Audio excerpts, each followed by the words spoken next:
Good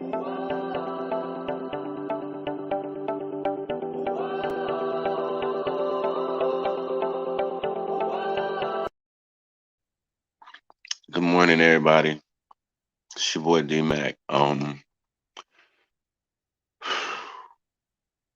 try to try to get through this, man, with and maintain my composure. But it's gonna be kind of hard, man. I need y'all to bear with me this morning. First, I want to start out by saying, rest in peace, Mack Brown. Um, yeah, you was a real one, bro. You was a real king, man. Um, Salute to your son. Um, Man, I know it's gonna be lost without you, bro. I just want to go through. I just want to go through what took place on Halloween night. I got to get this out because if I keep, holding on to it and not get it out, man, it's gonna come out in a negative way. So I just needed to talk to the congregation this morning, man. I need y'all. I need to draw strength from y'all. I need y'all to keep me in your prayers. Keep the Brown family in your prayers. So I'm gonna go back a little bit and tell you how me and Mac met. And it's crazy. We go by the same name, man. Um, we met through a mutual friend. And you know how when you meet somebody and y'all start to talking and man, y'all just click so much that y'all instantly become tight. It was to the point to where the mutual friend that introduced us, me and him became tighter than him and that mutual friend over just the course of a few weeks, man, because the brother showed me that he was so real and he seen what was in me and we just gelled like that. And then he do music too, just like me. Everybody call him Mac, just like me. Man, this is like my brother, you know what I'm saying? He was raising his son by himself. I don't know what the extenuating circumstances for that was, but he had a son everywhere that this man would. That's one of the main things about him that I appreciated. Everywhere he was, almost everywhere where he could take his child, his son was with him. His son was with him, man. That dude loved his son. He was always just feeding his son information, feeding him the game, raising him up to be a strong, smart man. And he loved his son, man, and his son loved him to death. That was one of the main things that struck me about him and let me know what type of dude he was. And then as we began to talk and do music, I noticed an obituary that he had up on his wall. And it said Desmond. And I said, Des, that's your brother? He said, yeah, you know my little brother. It's like, man, me and Dez used to do music together, man. My nephew Simeon and Dez is like that. And both of them died, man. Um, so right there, man, I knew that this was my brother, man.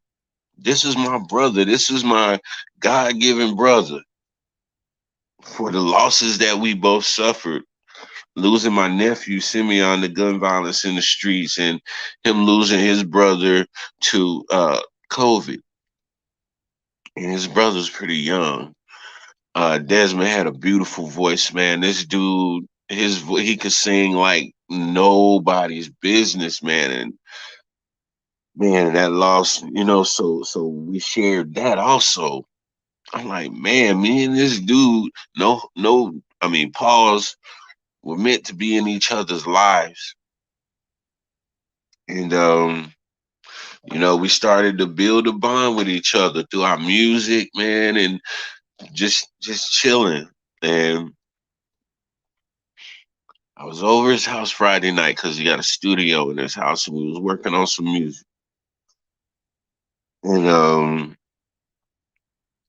he said, "Hey man, sure, what you getting ready to get into, man? I'm about to go to this Halloween party." And I was like, "Nah, bro, I'm gonna go to the crib and chill, and I'll get with you in the morning." I said, "Okay." So I went home. He came through the next morning actually, and he like, "Hey, get with me later on, man. We'll get in the studio and we'll work on some stuff." Bet. So he didn't go to that party on Friday night. Saturday night, he went to another Halloween party, and he called me beforehand. He was like, "Hey, man, yeah, I know we're supposed to get in the studio, but I got this another little get together I need to show my face in. If you wanted to roll with me, then we could go to the studio after that." I'm like, "Nah, bro, I just meet you there." Because I really don't do parties. I'm like my PTSD and all of that stuff. I really don't like to be around crowds. Um, so he like, I bet I hit you as soon as I leave the party. Cool. So didn't hear nothing from him. Um, I really wasn't paying it no attention. And then the next morning I woke up, my one of my friends was like, "Did you hear about Mac?" I was like, "Nah, what?" I'm thinking, he got locked up or something like that for something stupid. It's like, man, Mac got killed last night. And I'm like, whoa, hold up, wait, what? Whoa, no, hold up, what?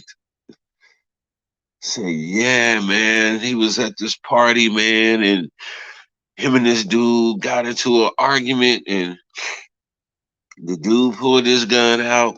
Mac pulled his gun out. They shot at each other, man.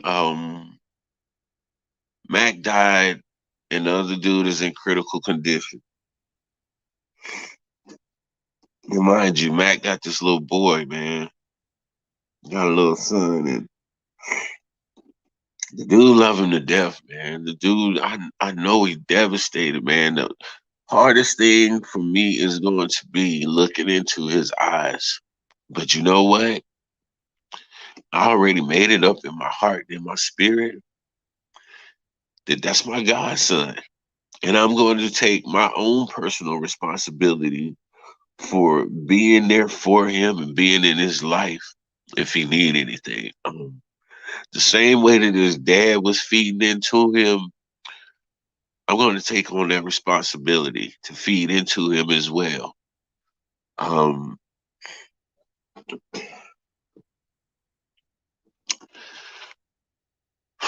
this is hard, y'all. It's hard. It's hard to make sense of the violence, man. It's hard to make sense of what can be that important that you got to shoot somebody. There's nothing that important, man, that you got to take somebody's life. Nothing out here in these streets is important enough to take somebody's life over. If we have a disagreement, we could talk through it, talk it out, or we'll agree to disagree and move on. But shooting and killing, man, that's not going to solve the problem. Because now you look, I don't know what the argument was about, but now you look at the results of what they thought was the answer. So now we have one man dead, his son totally destroyed, his girl is destroyed. Another man in critical condition, his family destroyed. Yeah. and the issue that they had with each other never got resolved. It never got resolved.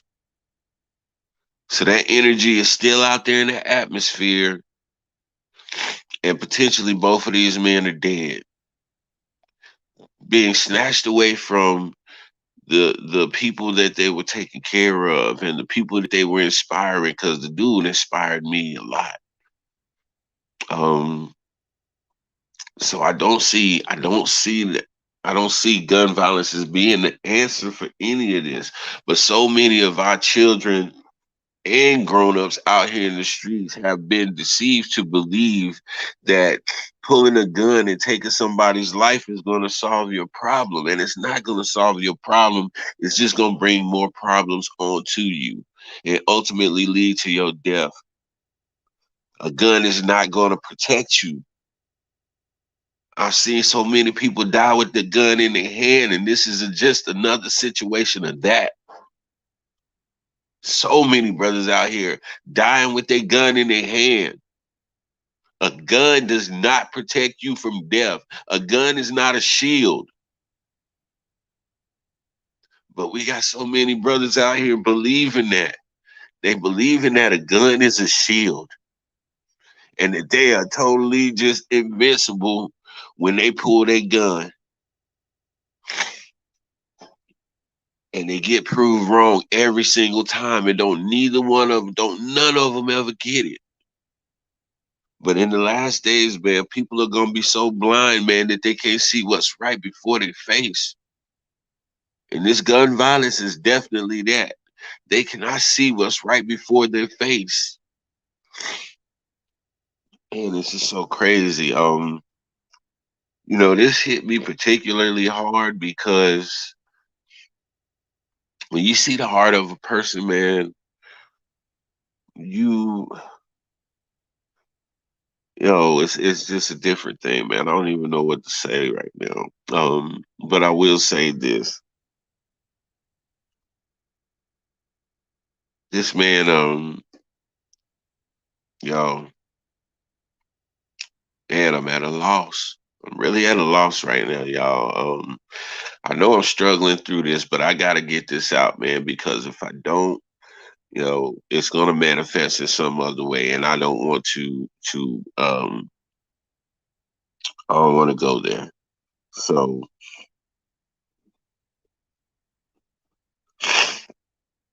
I guess I'll just make a plea with all my brothers out here.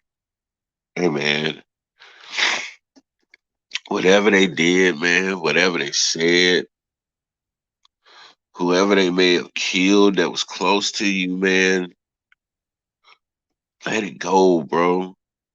Let it go, man. It's not worth all of this extra pain. It's not worth all of this loss, man, because we are losing what could have been great men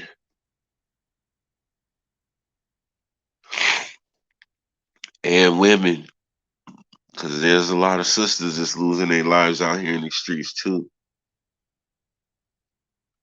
But we're losing some people who have could have went on to do who knows what. Man, you know, I used to be about that life. I used to be up in every party. I used to be ready to rock out and bang out with anybody, man. But some of the things that I've experienced in my life really humbled me and calmed my spirit.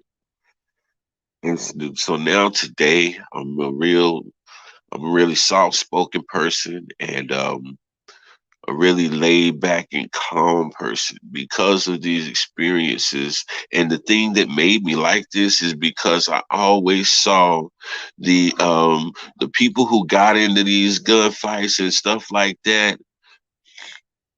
It was always when they've gotten to a point of anger to where they were no longer rational. And that is part of uh, the cognitive behavioral theory module. And it states that once you get to a certain point of anger, your rationale leaves you and you're no longer able to make good decisions while you're angry. And this is what always stood out to me in all of these confrontations that ended in death as I was coming up.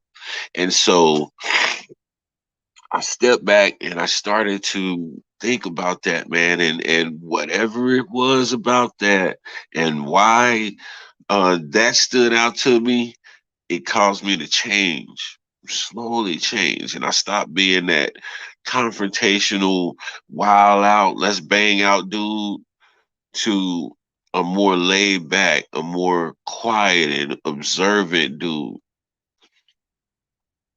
And man, I'm thankful for it every day because that saved my life. No doubt, no, absolutely no doubts. 100%. That one change right there saved my life. And I'm so thankful for that. Because I see my brothers getting into these confrontations with each other. And man, like I said before, the confrontation never gets resolved when you pull a gun out. Only thing you're doing is you're wanting to feel better about the offense that was taken against you. And then not to mention if you like add drinking and drugs and stuff like that into the equation, then that's a fuel for the fire. You basically throwing gasoline on the fire. So guns and alcohol don't go together, man. And drugs. And Mac, this is from me to you. I'm declaring to everybody whose voice comes in the hearing of this message, I will be there for your son, man. I will always remind him of what type of man his father was.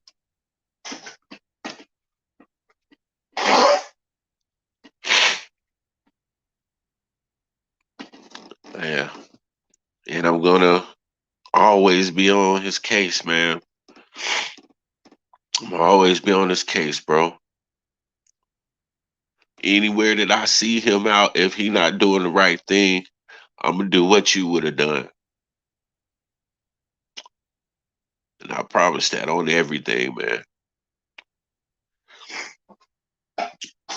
To the Brown family, my condolences for Desmond and for Mac. These losses are never easy, man. These losses are never easy. And I know if me only knowing him for the short period of time that I've known him, because I've only known the dude for a few months, but the impact that he's had on my life just in a few months, man, I can just imagine people who've been around him for years, um, the type of impact that he had on their life. So, to his family, to his girl, prayers is with the family. My prayers is with his girl. If you need anything, please don't hesitate to hit Mac up because I'm here. Um, I was gonna try to make it, man. I was trying to make it through this without falling apart, but that ain't gonna happen, man. 'Cause this is I'm so sick of the losses. I'm so sick of great men being taken away from their children. You want to know why our sons out here killing and dying in the streets? Because they had a daddy like Mac, and that man was taken from them, and they were so devastated and hurt by the loss of that great man that they looked up to in their life, that they just don't care no more. They don't care no more. They said if the world would take a great man like that, what the world gonna do to me? And so they stop caring about life. I'm not gonna let that happen to this little boy. Everybody that hear this, I'm not gonna let that happen to this little boy. Yo, I'm gonna go ahead and get off here now. Yeah, cause I'm a hot mess, man. But I just had to get in here and share this with the congregation, man, because like I said, I gotta get it out. Because if I don't get it out in a healthy way, it's gonna manifest in other ways. And I don't want to go down that road, man. So I thank everybody who comes in, man. Any comments you got, any I don't care about likes and subscribes, man. Any comments, any interaction that you have, man. Please feel free to leave a message. Yeah, it's your boy D Mac, man. Y'all know what I say. Sticks and stones can break your bones, but the word can always heal you.